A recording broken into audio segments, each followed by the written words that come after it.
House Speaker Nancy Pelosi fired up the base at the United Steelworkers Women's Conference in Pittsburgh today. She urged workers to move America forward by voting in the midterms and vowed not to fall back to the failed policies of the Bush administration. Then she addressed those anti-American money bombs, foreign money being poured into our electoral process. You see what's happening now in this election. All this money is pouring in from special interest, unidentified, unlimited money from any source, including foreign sources. And why is that? What is it that they want to stop or reverse? Well, one thing that really makes them angry is the fact that we passed the Wall Street reform bill. Well, big labor is stepping up the fight and spending millions. These hardworking Americans know the Democrats are for the middle class and that the Republicans only care about the top 2%. For more, let's bring in Leo Gerard, International President of the United Steelworkers of America. Mr. Gerard, this could be one of the last major speeches that Nancy Pelosi gives as Speaker. Do you sense that she is very nervous about this election, the way it's going for Democrats as far as the polling is concerned? Ed, what I noticed is that she spoke to 1,200 working-class women today, and as they say, she was fired up and ready to go. I didn't sense any nervousness, but I sensed the determination. The Speaker was very, very clear about her agenda, about creating jobs, about putting people back to work. And she went through each one of the issues where the Republicans had been the problem. And she did spend some time, although she didn't spend all her time, but she did spend a fairly good piece of time about that foreign secret money that is in the elections, and it's only being used to attack Democrats. I think the clip that you played hits it right on the head. Why are they doing that? And she addressed that, and I was very proud of her.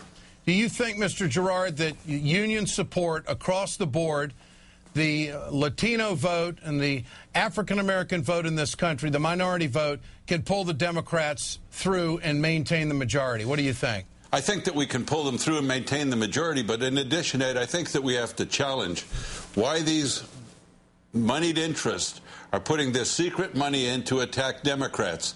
We have to make sure that we understand what the president said. This is a choice. I mean, just some of the clips you played earlier in the show.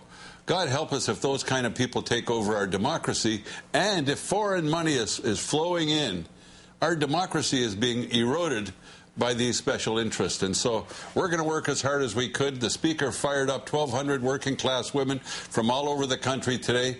Tomorrow night after the session, they're going out on the street, knocking on doors. They're committed to going home to their districts, working for their candidates, pushing hard to make sure that we keep the best speaker ever in the Speaker's chair, and that's Nancy Pelosi. Ed, they passed over 400 bills in the House of Representatives.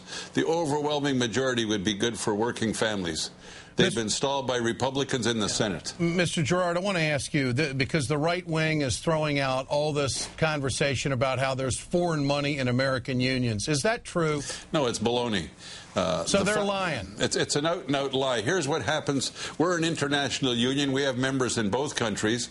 The union dues that are paid in Canada stay in Canada. The union dues that are paid in the U.S. stay in the U.S. But even without that, we're not allowed by law to accept that kind of money. Our political action committees are monies that are raised from our members, and we have to have a documented record that our members have agreed to commit that money. And I've said on this show and on other shows before, I challenge the Chamber of Commerce and those secret clubs that are putting foreign money into this election.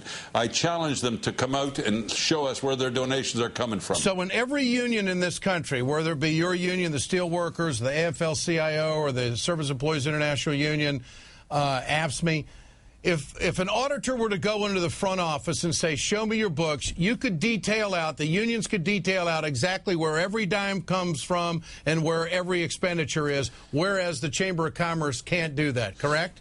Absolutely correct. Not only can we detail out, we have to submit a report. We have to submit a report of where we got our money, who contributed, how much they're contributing. Our books are open. We're prepared to show anybody. But I want the Chamber of Commerce and I want these other secret clubs that have materialized in the last 3 months to do the same thing. This is, Ed, I can't begin to tell you how distressful it is to think that our democracy is being put up for sale. Well, I challenge Frank Rich of the New York Times to do the damn story. You know, he's insinuating that there's foreign money in unions in this country. Mr. Rich of the New York Times, I hope you're watching tonight, and I hope you follow up on an interview that I just did here. It is amazing to me how many lies there are and distortions in the media when it comes to the working folk of America. They just throw it out there. They just throw it out there. And I would invite him or anyone else that wants to see our donations. Our donations come from our members. We document every one of them. Okay. And so we know every member who's donated and how much they've donated. Mr. Gerard, keep up the fight. I appreciate your time tonight. Thank you.